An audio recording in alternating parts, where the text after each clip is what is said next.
Sand grinds under her feet like an accusation.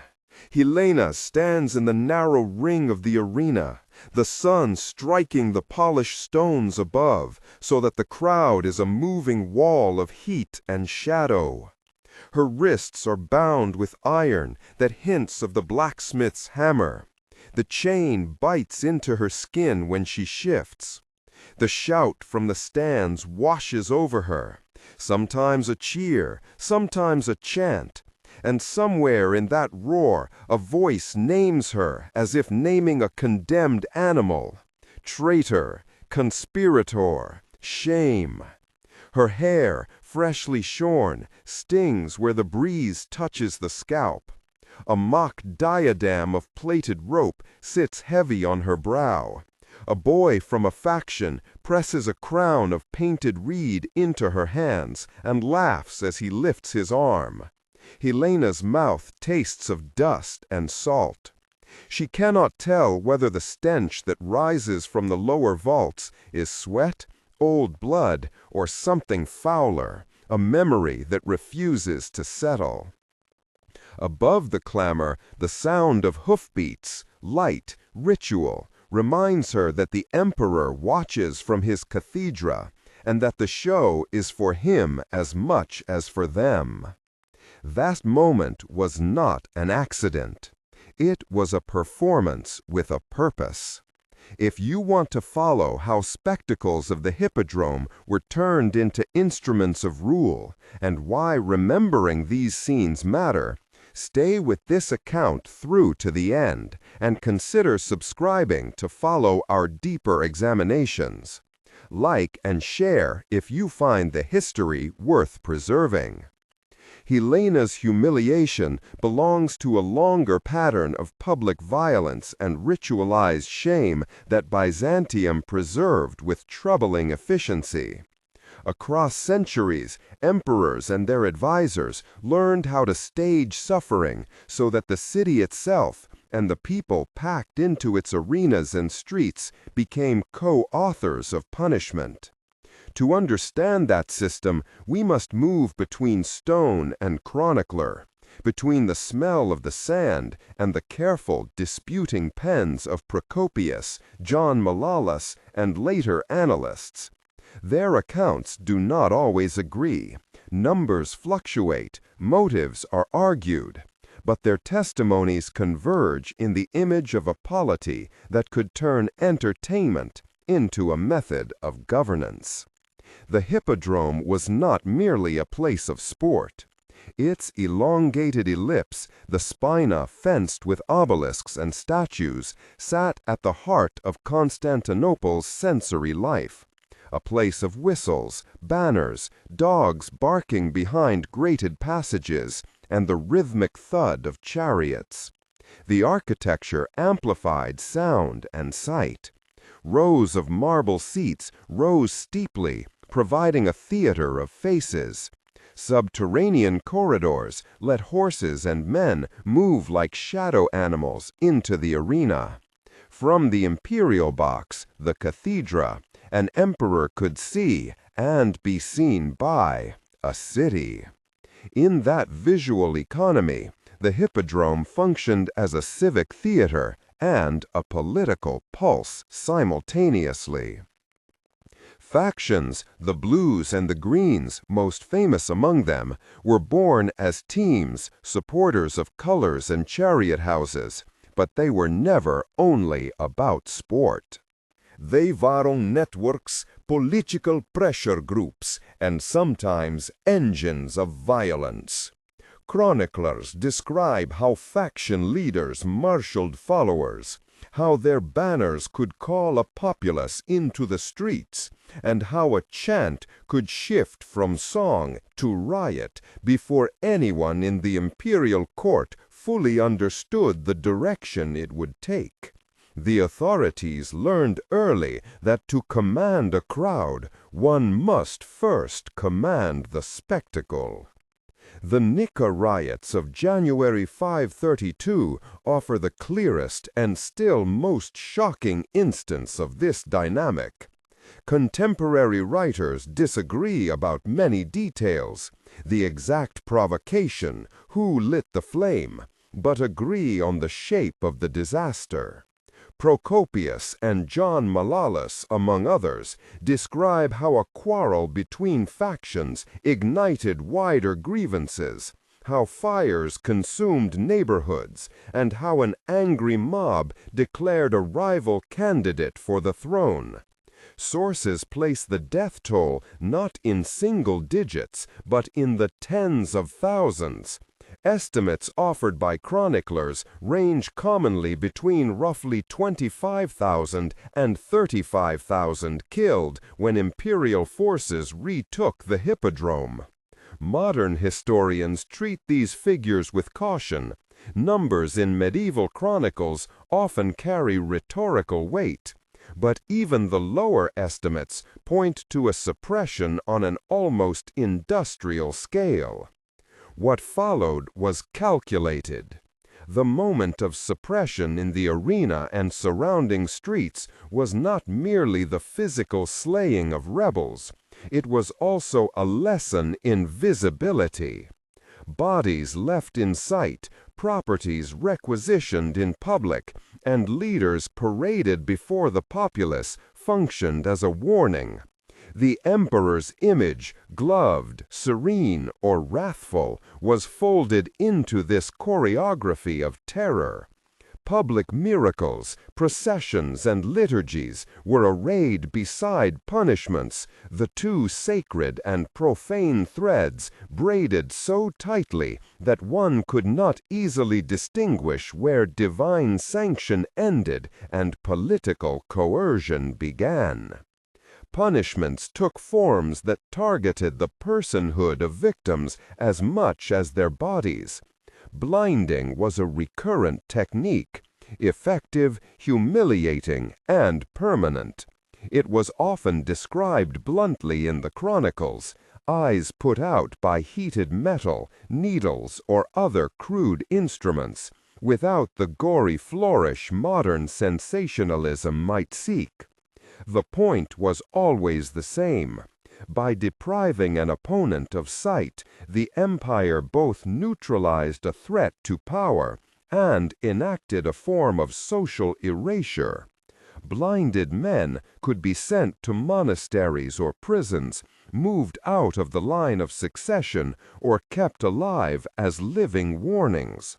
Romanos IV Diogenes, after his defeat at Manzikert in 1071, is a notorious instance. Sources record his capture and mutilation, an emperor reduced in ways that marked both his vulnerability and the political theater of disgrace. Ataliates and other reports convey that his blinding was more than punishment. It was an instrument of narrative. To remove his sight was to remove his capacity to return fully to the stage of rule. Women, too, were singled out in ways that exposed the gendered nature of shame in Byzantine politics. Forced shaving of heads, public stripping of garments, parading with mock crowns. These acts seized on social expectations of modesty and honor. They turned private violation into public pedagogy. Helena's shorn hair and rope diadem are part of this pattern. The attack was not only on a body, but on a person's social identity, family ties, and community standing. Chroniclers sometimes emphasize the spectacle as much as the act. In doing so, they reveal the state's confidence that humiliation could be measured and then used as policy. The mechanisms by which rulers manufactured consent were multiple and often subtle. First, ritual and religion were enlisted. The emperor as God's representative on earth, the liturgy performed in the grand churches, the procession that bound military power to sacred sanction. When the same language sanctified coronations and excused collective punishment, the moral boundary between sacrament and sanction narrowed. Second, spectacle created shared experience. In a city where most communal life gathered around sights and sounds, processions, feasts, games, political lessons were best delivered as theater. Third, the crowd psychology was manipulated by scarcity and routine. The hippodrome supplied emotional outlets otherwise lacking in urban life, while the promises and threats of the imperial court shaped those outlets toward political ends. Chroniclers themselves played ambiguous roles.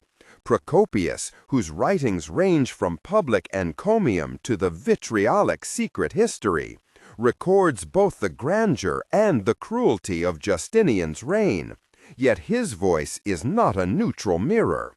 John Malalas, with a more popular bent, frames events in ways that emphasize moral failing or providential punishment depending on his aims. Marcellinus and later annalists often compress events into moral exempla, where numbers and scenes do rhetorical work. When we read these accounts, we must treat them as evidence shaped by agendas. They testify to events, but also to how those events were meant to be understood. Beyond the spectacle, instruments of humiliation extended into civic ritual.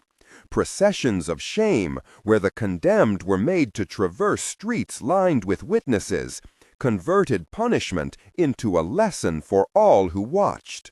Mock coronations turned the idea of authority on its head. A rope crown, a painted scepter, a taunt of kingship stripped down to theater. These were not spontaneous insults of an angry mob, but deliberate uses of theatrical inversion to demonstrate who truly held power. The psychological effect was cumulative. Each public shaming confirmed, in the minds of many, the fragility of resistance and the cost of dissent. The crowd's participation was neither wholly spontaneous nor merely coerced. Heavy taxation to finance military campaigns, grain shortages, rumors of court corruptions, and a court divided by theological quarrels had all sharpened the city's nerves. The hippodrome provided a concentrated stage where those nerves could be plucked. An arena not only for horses, but for political resonances. When the factions united in wrath, what began as an expression of collective grievance turned rapidly into an instrument for seizing power. Contemporary witnesses, above all Procopius, record the unfolding with an eye for spectacle. They show how the crowd, once convinced of its strength, moved from the stands to the streets, setting fires that consumed much of the capital. Many churches and public buildings were burned, including the great basilica on the city's central site, which had to be rebuilt on a grander scale. Architecture itself became casualty and canvas. Ruin cleared the way for reimagined monuments meant to proclaim imperial dominance. The insurrectionaries marched to the imperial precincts. A great cry went up for a change of ruler. In the tumult, an alternative claimant was proclaimed, Hypatius, a scion of an older imperial line, and for a moment the city seemed to have reversed its loyalties. How the government answered is a lesson in the mixture of theater and force. Justinian and his advisors debated flight and negotiation. Theodora's reputed refusal to flee, a speech preserved in Procopius's account, remains as much political trope as reliable transcript. Whether wholly authentic or partly shaped by rhetoric, it crystallized the decision to stand and strike. The suppression that followed combined calculation with brutality. Imperial generals, Belisarius among them, and other commanders whose names recur in the annals, were sent into the hippodrome. There the slaughter took place in ordered stages. Doors closed, reinforcements deployed. the crowd trapped between discipline and the arena's enclosing architecture. Exact totals are contested. The chroniclers' figures vary, and their motives for exaggeration differ. But the visual was decisive. Thousands felled where they had once cheered. The hippodrome's eyewitness function turned into its opposite, closing in on its own people. The administrative aftershocks were immediate and enduring. Physical reconstruction became a proclamation. New churches, fortified palaces, and repaired walls stamped the emperor's resilience on the ruined cityscape. Yet reconstruction was not merely brick and mortar. Property inventories were examined. Lands and houses of suspected rebels were confiscated or reassigned to imperial clients. Officials who had shown sympathy for the uprising were displaced. New men, reliable, often from lesser-known provincial families or from the palace household, were promoted into posts of authority. These personnel changes tightened the center's grip, shortening old aristocratic networks that might have acted as rival bases. Legal processos followed. Trials, execuções e exílios removeram líderes visíveis. Lesser participantes enduraram multas, punições corporais ou pública humilhação. A mensagem era ambígua.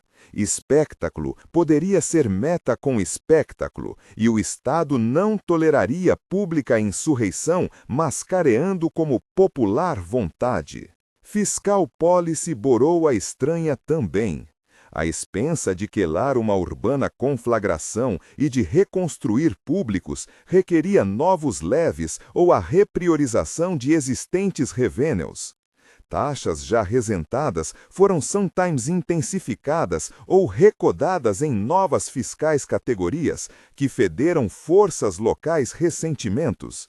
Ao mesmo tempo, a coroa fez gestos, brede distribuições, públicas entretenimentos, doações a igrejas, que se buscava reacertar moral legitimidade.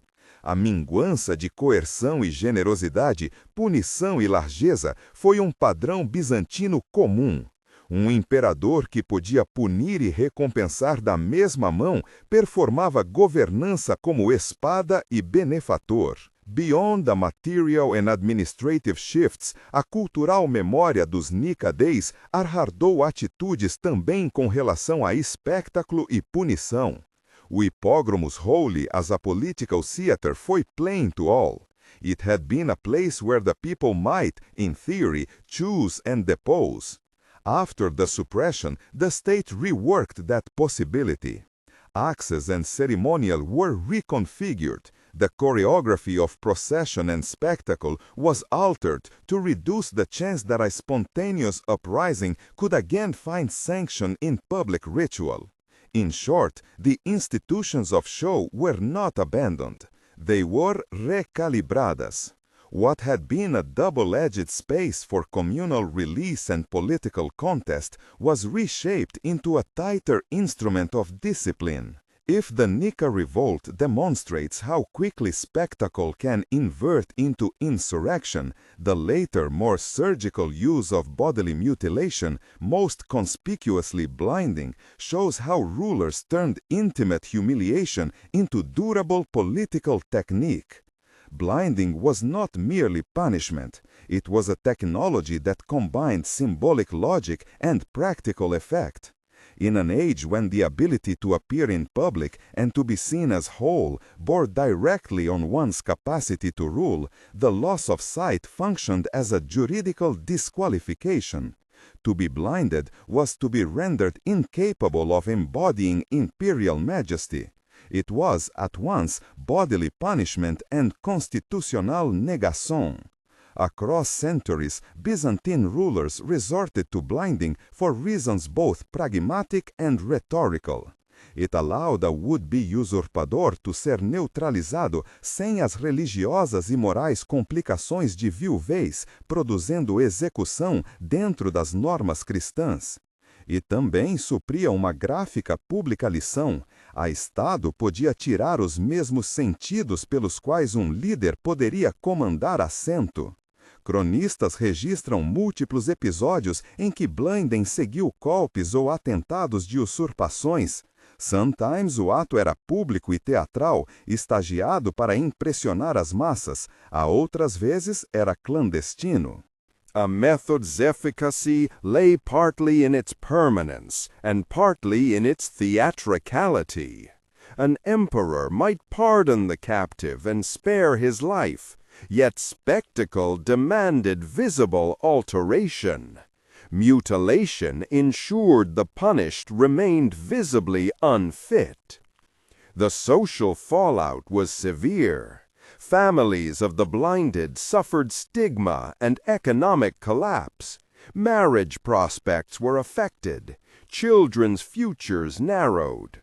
Monasteries again played an ambivalent role.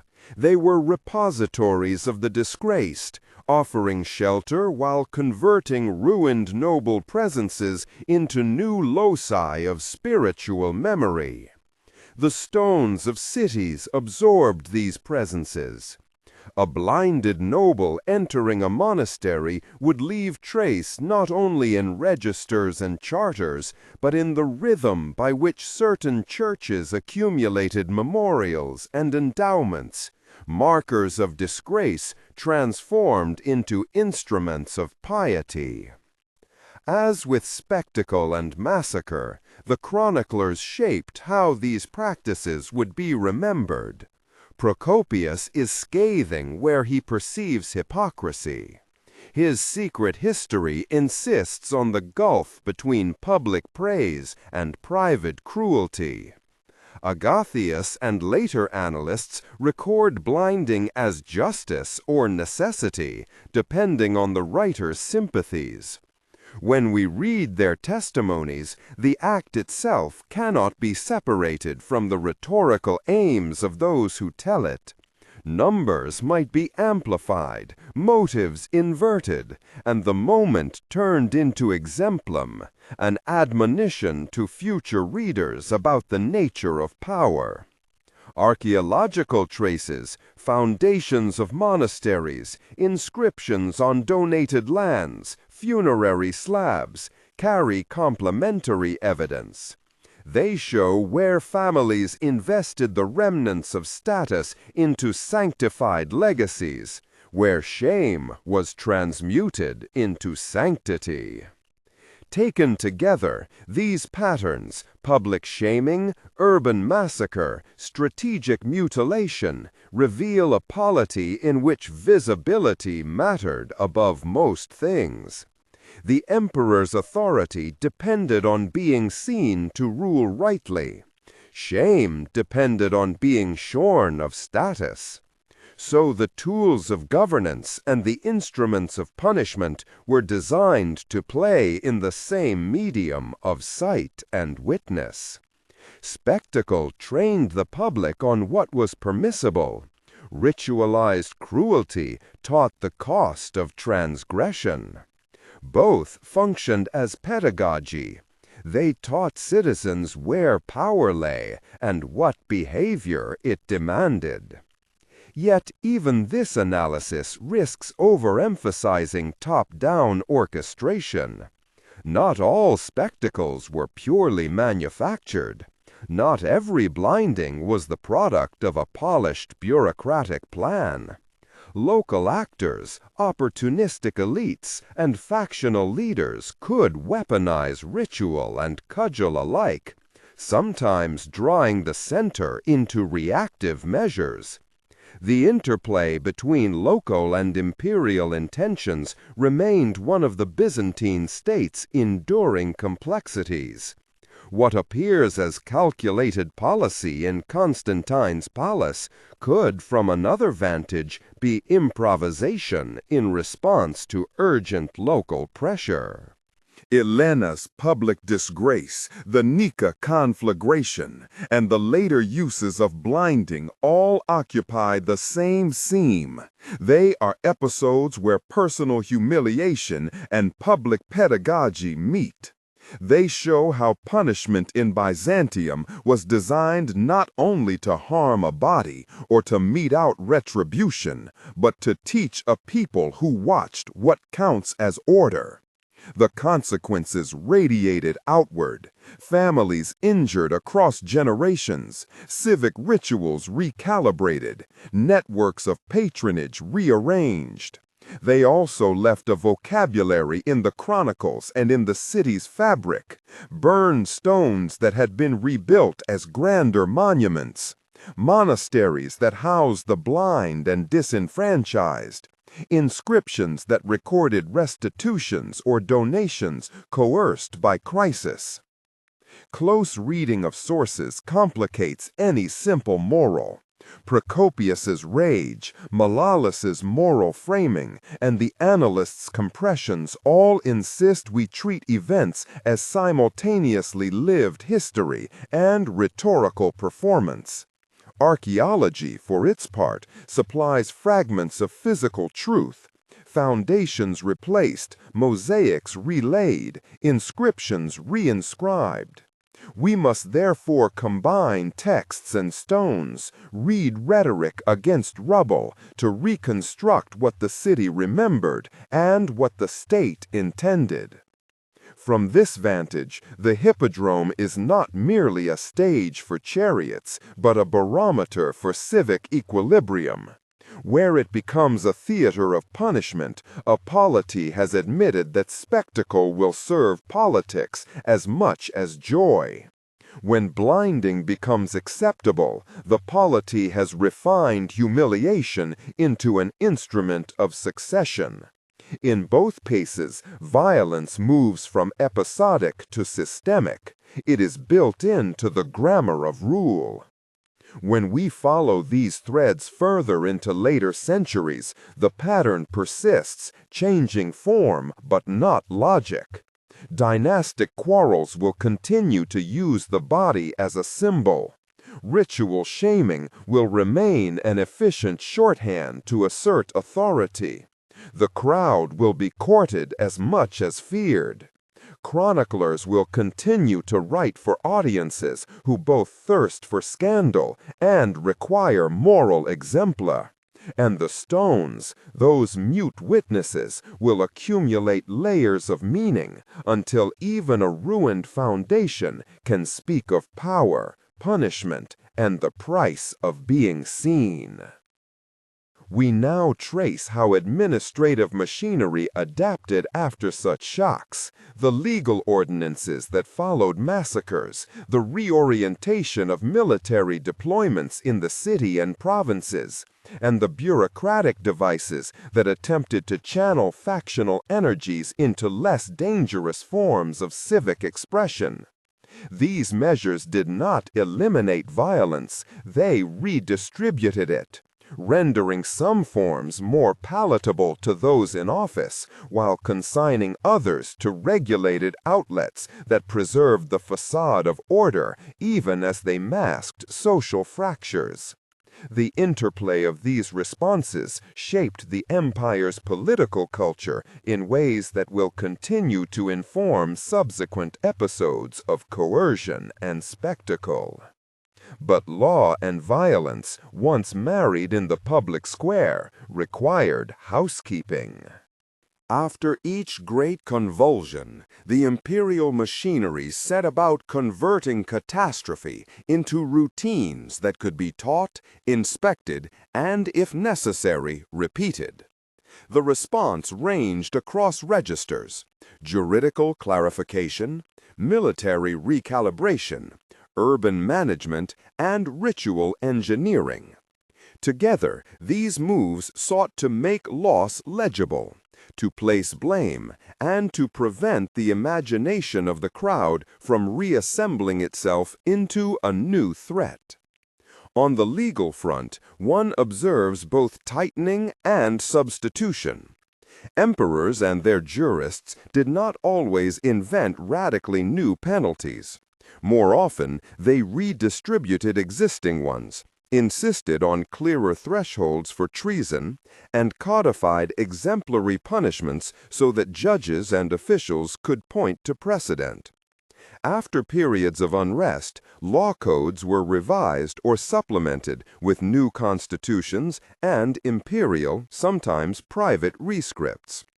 The Ecloga of the 8th century, for example, marks an important moment in which mutilation, blinding, amputation, and other irreversible corporal penalties was put in a more systematic relation to crime and punishment.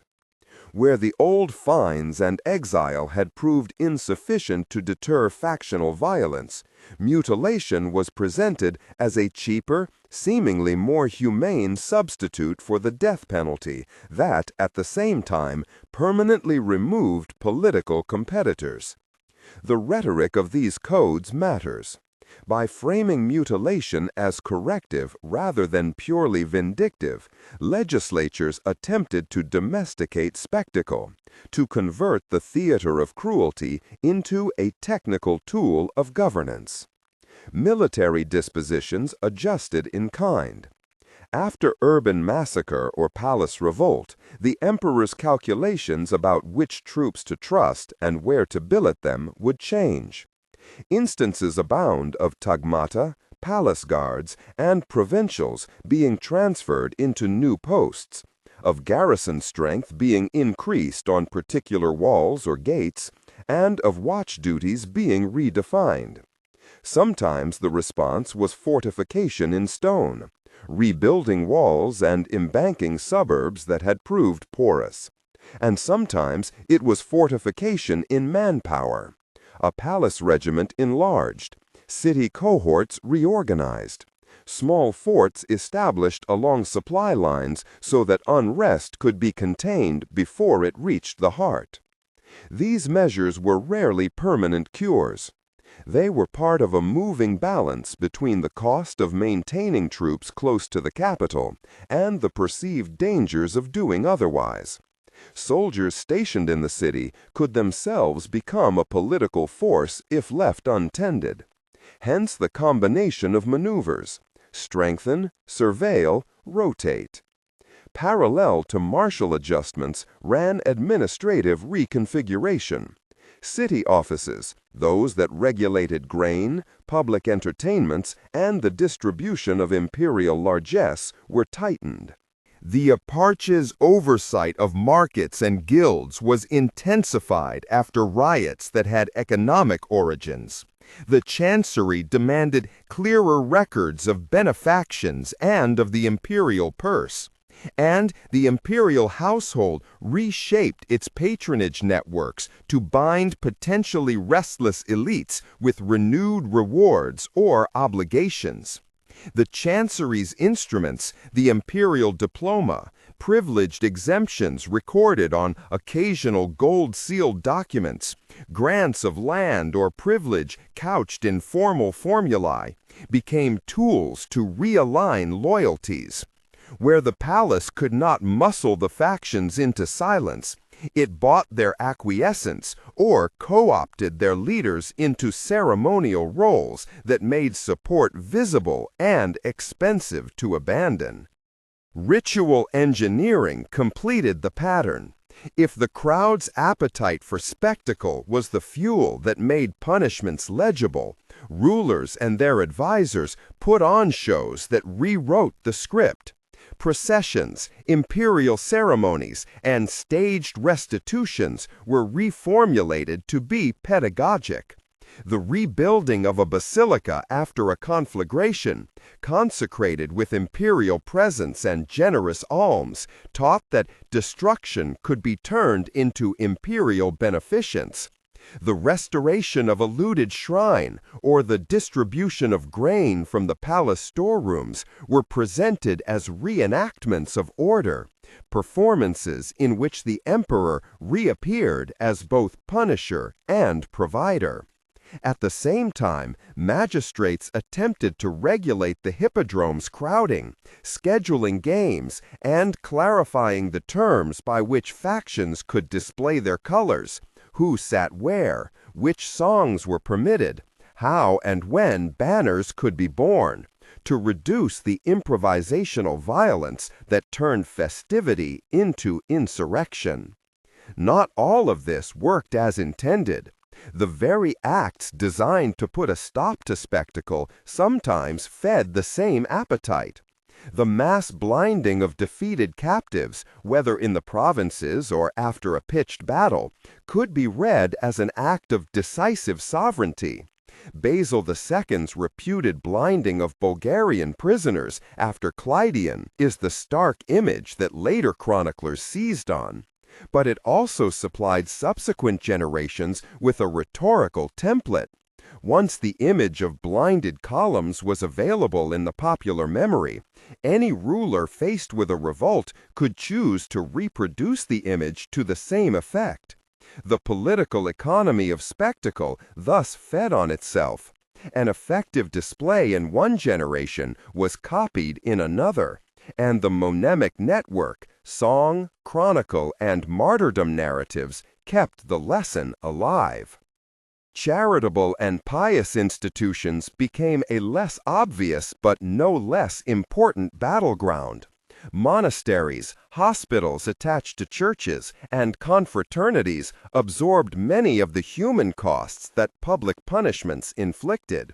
The injured, the blinded, the widows and children of the punished, those who could not be fully integrated back into elite networks, were often supported by ecclesiastical patronage.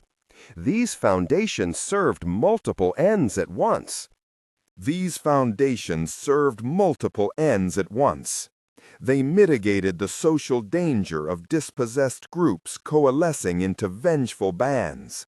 They made visible the piety of donors, and they converted the memory of violence into a narrative of spiritual care.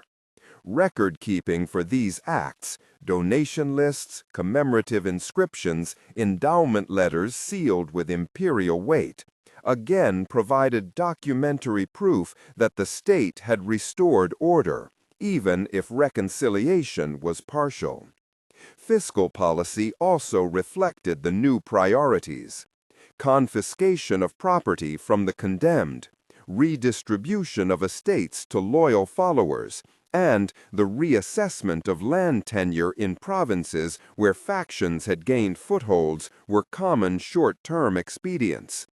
Over the longer run, emperors resorted to fiscal inducements, tax remissions to pacify a restive city quarter, exemptions bestowed on newly loyal guilds, or, conversely, burdens imposed on regions that had furnished rebels. The tax book thus became another ledger in which the aftershocks of spectacle were recorded. Yet these instruments of governance carried their own pathologies. Regularizing mutilation removed one restraint on violence. When blinding is legal and administratively routinized, it ceases to be an extraordinary horror and becomes an administrable sanction. The social stigma and the physical incapacitation may have solved short-term instability for the center, but they created long-lasting social displacements. Men who could not hold office or command men were pushed into the margins. Women and families connected to the punished suffered reputational collapses that affected marriage alliances and patronage ties.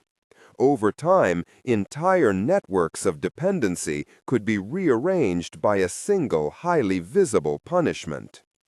Chroniclers and legalists understood this double bind. Procopius inveighed against brutalities while simultaneously admiring imperial grandeur. Later compilers, Malalas, Theophanes, Skylitzes, arranged episodes to teach moral exempla. Their narratives tended to fix on spectacle because spectacle produced legible moral lessons. Archaeology obliged nuance. Burned layers remind us that violence was costly in brick and timber. Foundation inscriptions attest to the politics of rebuilding. Hospitals and cloisters give material proof of the attempt to absorb human fallout. Read together, texts and stones show the circularity of policy. The center punished, the center rebuilt, the center legislated, and in each turn the memory of the original event was both effaced and conserved. Os latentes imperiais que regulavam cerimônia, o que homens usavam, onde se posicionavam antes do trono, quem quis qual mão, são também parte da mesma gramática. Buscando transformar dignidade em um recurso ritual, imperadores esperavam tornar a perda de dignidade tão cara que os elites preferissem o ordem da corte ao imprevisível violência das ruas. De vantage the later century, one can see how these practices ossified into expectation. The rule of law required spectacle to remain credible. The spectacle of punishment required law to reduce arbitrariness. Administrations became expert at making punishment both efficacious and narratively serviceable. A condemned leader would be publicly paraded. An edict would justify the act. A commemorative church would be founded to obscure the rawness of the scene with sanctity. At times the cycle broke, catastrophically. When imperial authority crumbled, when troops mutinied en masse, when famine turned order into desperation. But more often it persisted as a grim equilibrium. Having traced the legal, military, fiscal, and ritual responses that transformed episodic violence into managed governability, it is necessary to consider the cultural fallout. How did ordinary citizens, those who watched the hippodromo, who queued for grain, who sang in processions, digest the steadying of spectacle into governance? How did memory work when the stones were repeatedly laid over and the chronicles repeatedly compiled and edited?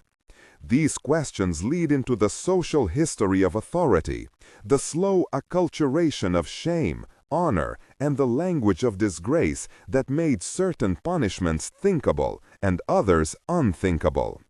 It is here we move from institutional mechanics back into the life of the city, where the visible and the lived interpenetrate most fully. The negotiation between spectacle and everyday life was therefore not only intellectual but corporeal. It ran along the routes people walked, the offices they sought, the prayers they learned by heart.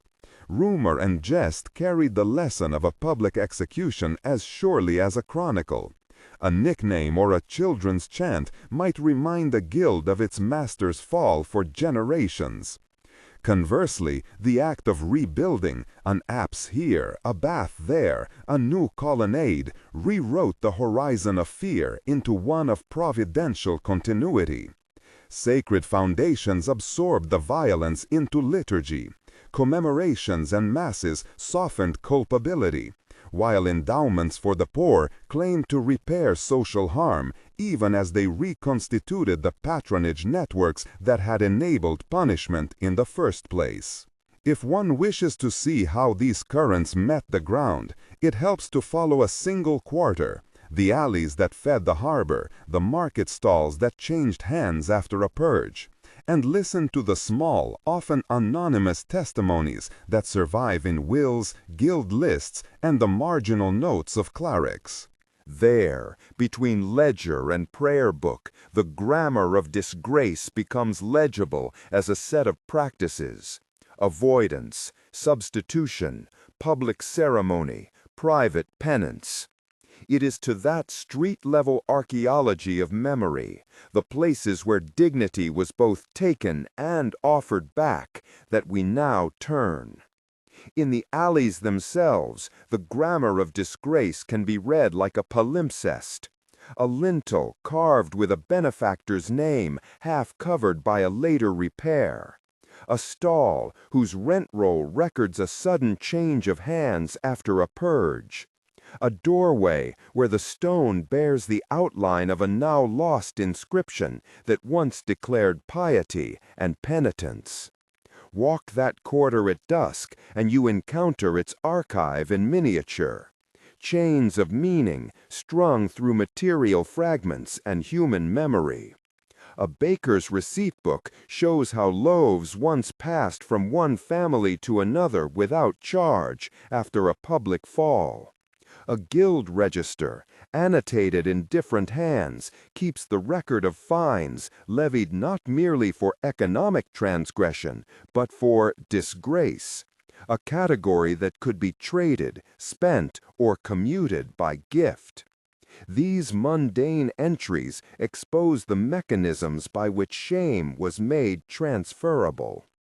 Consider 3 short testimonies that survive precisely because they were small and incidental.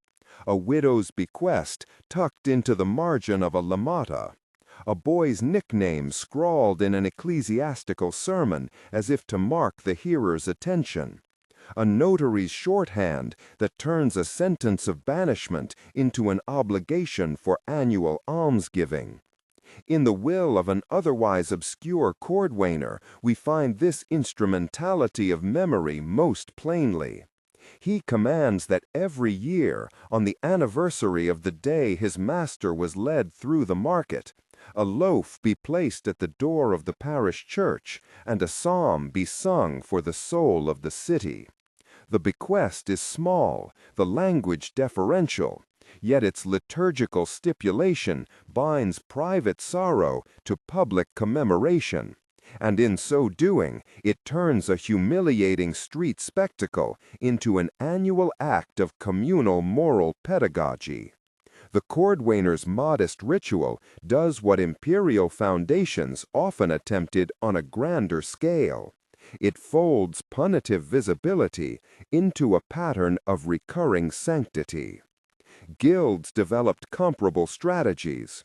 Their statutes, which survive in fragments across notarial collections, prescribe fines and rights not only to punish transgressors, but to reintegrate them.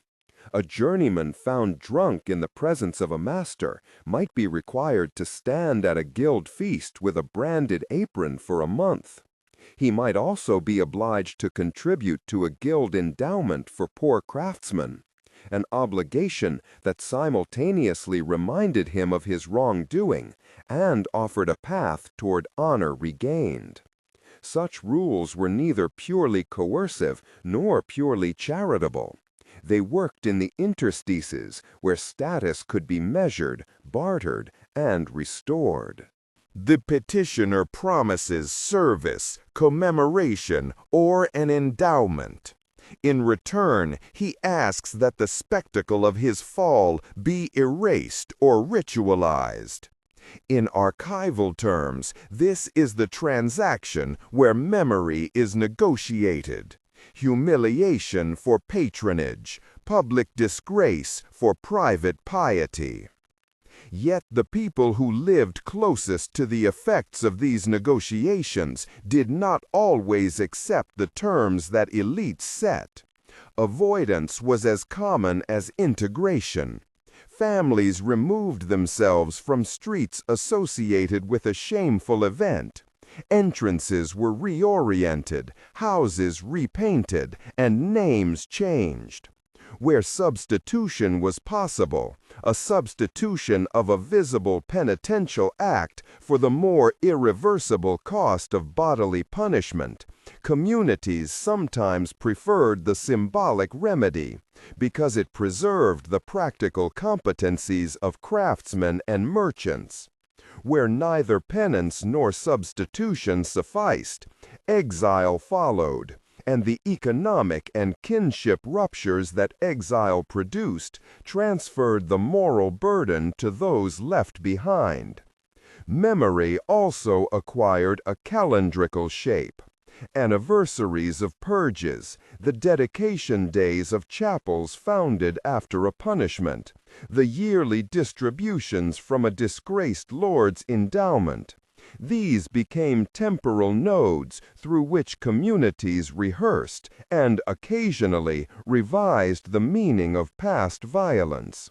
Liturgical observance might gild the memory of a punitive spectacle with prayers and almsgiving, thereby reorienting local senses of identity from rupture toward continuity.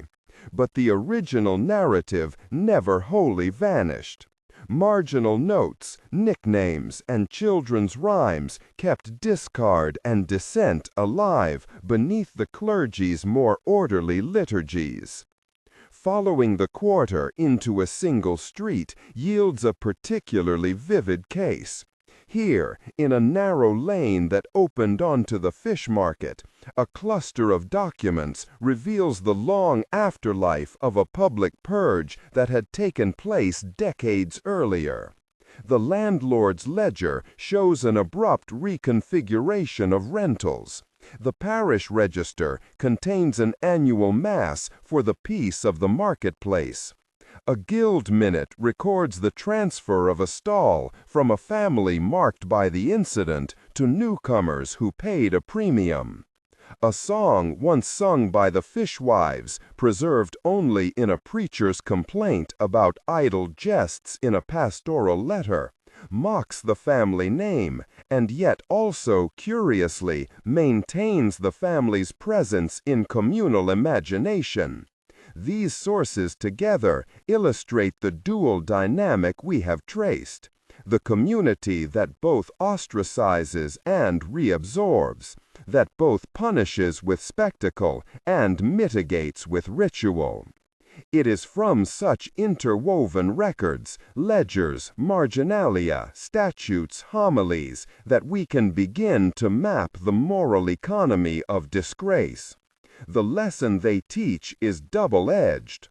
Networks of power manufacture and manage violence by transforming it into ritualized practices that stabilize rule. But those same practices create spaces for negotiation, for the reclamation of honor, and for the quieter persistence of dissent.